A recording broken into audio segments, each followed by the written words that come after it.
ఈరోజు ఈ బాధలు చెప్పుకోవడానికి ఏమున్నాయంటే ఎస్సీలను ఓటు గురించి పాడుకుంటున్నారు కానీ వాళ్ళ గుర్తింపు లేదు అని మా చైర్మన్ గారికి వివరించి చెప్పుకుంటున్నాను. ముఖ్యంగా వాళ్ళని స్టేజ్ మీదకి పిలుస్తలేరని నాకు అందరు చెప్తున్నారు. నేను జిల్లా చైర్మన్ కాబట్టి నేను చెప్పకపోతే ఇంకెవరు చెప్తాను మీకు. కాబట్టి అదేవిధంగా మీ ఇద్దరు 2 గడ్డాలు కలిసి మీరు 2 గడ్డాలను పట్టుకొని అడుగుతున్నా, ఒకటి గడ్డం రంజిత్ కుమార్ రెడ్డి గారు, ఒకటి గడ్డం ప్రసాద్ కుమార్ గారు, మీ ఇద్దరు గడ్డాలకు దండం పెట్టారు. అన్న అంటే పిలిచే నాయకుడు ప్రసాద్ అన్నకి కేవలం 14,000 మెజారిటీ అంటే అది వాస్తవానికి కూడా సిగ్గుకరం. మన దళిత జాతికే సిగ్గుకరం అంటున్నా నేను. మాజీ మంత్రిగా పనిచేసి ఓడిపోయినా కూడా వికారాబాద్ని వదిలిపెట్టి మాత్రం తను ఎప్పుడు ముందరికి రాలే.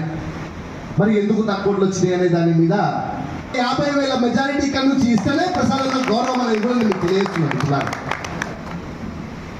ఈరోజు బీజేపీ పార్టీ కొన్ని జిమ్ముకులు పేస్తుంది. అది ప్రసాదం ముందర కాదంతా డమ్డమ్మని కొడితే కోతులు కుప్పగాంతలు వేసినట్టే ప్రసాదం ముందర ఎవరేం చేసినా కానీ నడవదు. కానీ ఈరోజు బీజేపీ మాలా మాదిగా పేర్ల మీద విభజన చేసే ప్రయత్నం చేస్తుంది. అది మీరు గమనించాల్సిన అవసరం ఉంది. నాయకులు నమస్కారం. మాట్లాడిన వాళ్ళంతా బ్రహ్మాండంగా మాట్లాడింది. మరి ముఖ్యంగా తమ్ముడు ప్రీతం బాబు చాలా బ్రహ్మాండంగా అన్ని విషయాలు చెప్పిండు. నేను ఎక్కువ ఏం మాట్లాడకుండా మీ మనసులల్లో ఎక్కువ వికారాబాద్ ప్రాంతానికి సంబంధించిన వాళ్ళు ఉన్నారు, వికారాబాద్ నియోజకవర్గానికి సంబంధించిన వాళ్ళు ఉన్నారు. ఎక్కువ మంది మీ మనసులో ఒకటి ఉన్నది.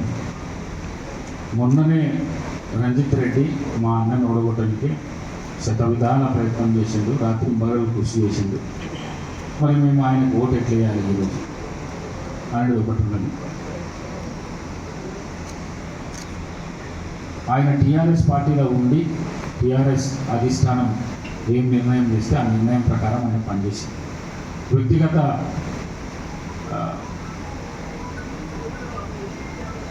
శత్రుత్వం ఏం లేదు ఆయనకు.